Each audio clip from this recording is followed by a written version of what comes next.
Welcome to Sylvia Stingray. Hey guys, welcome back to my channel. It's me, Sylvia, your Yuri Manhwa translator. Hey guys, good morning. Let me present you the new chapter of Perfect Heroine Wants to Possess Me, Chapter 103, Part 1. So here it is. Let's read the story. Back to Jishao. Right now, she was still on recovering state. She was on the black room, downstairs of the Chi family. Wei Xingyu is trying to hide her, trying to deceive Uncle Chen. So Uncle Chen cannot find Jishao. It must really hard for Jishao. Right now, she's already waking up. Ah, my head hurts. Well, probably because of the medicine Ji Xingyun gave it to her. That's why her head right now is hurting. Although she was still on the black room, it was downstairs of the house. No one was going there except for Wei Xingyu and also Jin Nanfeng can access. When she wake up, she was surprised why is it black out. When she look around, there's a lot of bugs. And said to herself, where I am right now. Of course, she doesn't know that Wei Xingyu put her on the basement of their house. She was surprised when she looked out, but suddenly she got realized this is not, well, the place that she's been there is on their own house, but just the basement. No one's lived there. Well, it's the little black house under the G's villa. So, right now, she already confined it. So Uncle Chen cannot able to find her. Also, cannot hurt her. Well, what happened to Ji Xingyun? Did he really get punished on his crime? First thing, according to the original plot, Wei Xingyu did it. After he took it back to his own industry. Back then, Jishao, original Jishao got punished by Wei Xingyu, and also Uncle Chen's man. It is to punish the Jishao into a small black room, and to punish her until till her own death.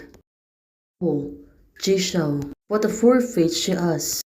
So right now she feels that Wei Xingyu is gonna punish her, that's why she looks really sad. But she doesn't hate me anymore. Why the flood? Or did it happen step by step right now? So she's questioning herself. If Wei Xingyu still's gonna punish her during this time, could it be that after Wei Xingyu learned that it was my father who eliminates her parents? So, are you going to avenge me? Well, it was on Jisho's mind right now. So, she really feels complicated. Also, she was really puzzled.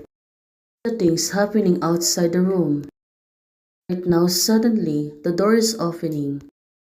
Well, who could it be?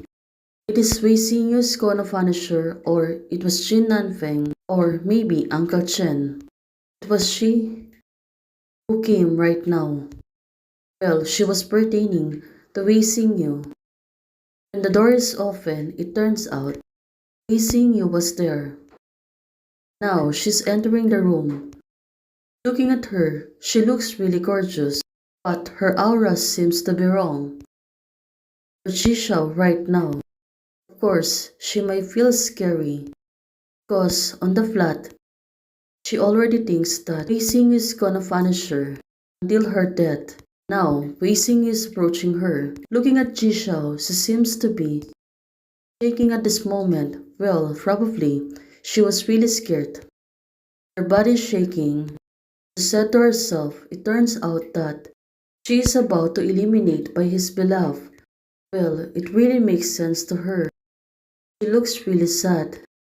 Jishao, right now, looking at her, she really can't believe that her days is until now.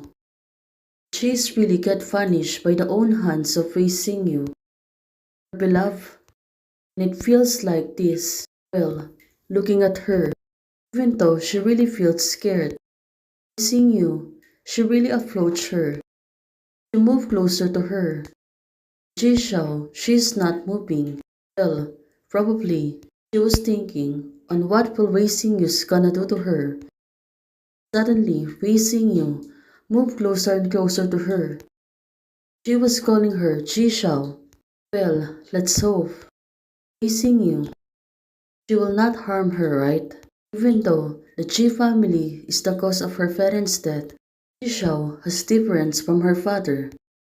Right now, even though Jishao was really shaky, it seems that she's still answering her and said, and looking at Wei Xingyu, she looks really happy. Well, Wei Xingyu, she seems to be happy seeing her. Said to her, Jishao, mark me. Oh, is this truth? Is Wei Xingyu really wanting to be marked by Jishao? And Jishao, hearing this, of course, she was really surprised right now. Said to her, huh? Well, let's see.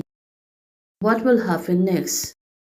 3 hours ago, before this happened, it was Wei Xingyu and Jin Nanfeng trying. From the side of Anga Chen and also their men, they're trying to take Jishao as far as I can. I got rid all of the cars that Uncle Chen sent to follow. Wei Xingyu is forming her. Right now, Wei Xingyu bring hers to her own home, which is the Chi family's villa, and hide her on downstairs black room.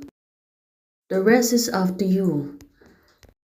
Back then, Wei Xingyu and Jin Nanfeng was talking about the plan the need to hide Jishao.